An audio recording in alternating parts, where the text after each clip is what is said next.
Banyarwanda banyarwandakazi, inshuti z'u Rwanda, inshuti z'ibiganiro byacu kuri Hinde mu Polyclinic. Uyu munsi tugarutse mu biganiro byacu by'akagaruka tuganira ku ndwara ya mastite cyangwa se ingenya cyangwa se indwara ituma amabere y'abagore abyimba.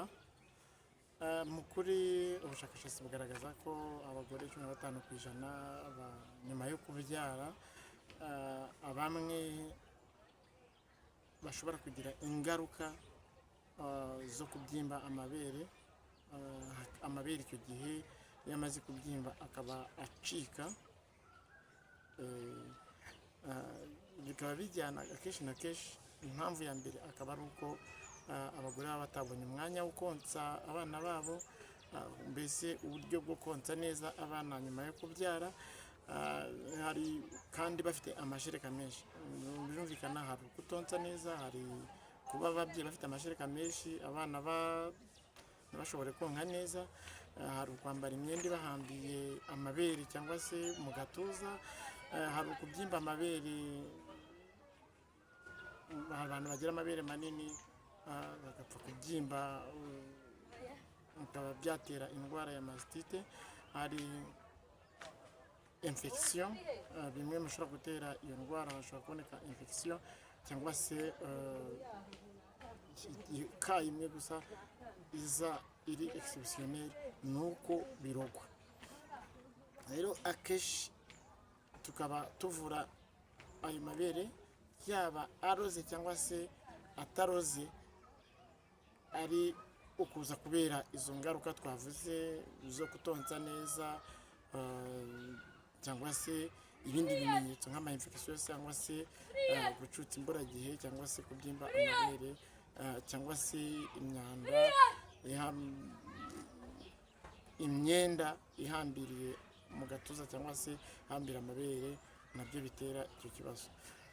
Akenshi rero mastite zikaba zikunda gufata abana igihe ababyeyi zikaba zikunda gufata ababyeyi igihe bitararenza amezi 6 bamaze kubyara. Rero abantu bose bafite ikibazo cy'uburwayi bwa mastite tukaba bafite umuti mwiza kandi wizewe ubafasha kugira indwara ya mastite. Bikaba ari ngombwa rero ko mwese aho muri mu byerekezo bine by'igihugu, haba mu majyepfo, amajyaruguru, uburasirazuba n'uburengerazuba, ndetse no mu mujyi wa Kigali, wari wese ufite ikibazo cya mastite cyangwa se ingenya cyangwa se kubyimba amabere, yaza tukamufasha. Rero ibimenyetso byinshi bikunda kugaragaza umuntu ufite ikibazo cya mastite bikaba ari udusebe ku mabere, bikaba ubushyuhe bwinshi bw'amabere. Umuntu ufite indwara ya mastite akunda kugaragaza. Akenshi ntabwo iyo tuvuga ku ndwara tuburana no kuvuga ibimenyetso biyiranga cyangwa se bigaragaza umuntu uyirwaye. Usanga nk'uko mubizi, iyo tuvuga ku ndwara ntabwo twibagirwa kubabwira ibimenyetso byayo. Akenshi iyi ndwara ya mastite ikaba irangwa n'udusebe ku mabere ducika, umwana akabura uko yonka, rimwe na rimwe hari n'abo amashereka adeviye akaba arimwo anyura. Hari ukugira ubushyuhe bwinshi ku mabere, hari ukumva ibibyimba by'ibiturugunyu mu mabere, wakanda mu mabere ukumva ibiturugunyu. Ndavuga ku bagore.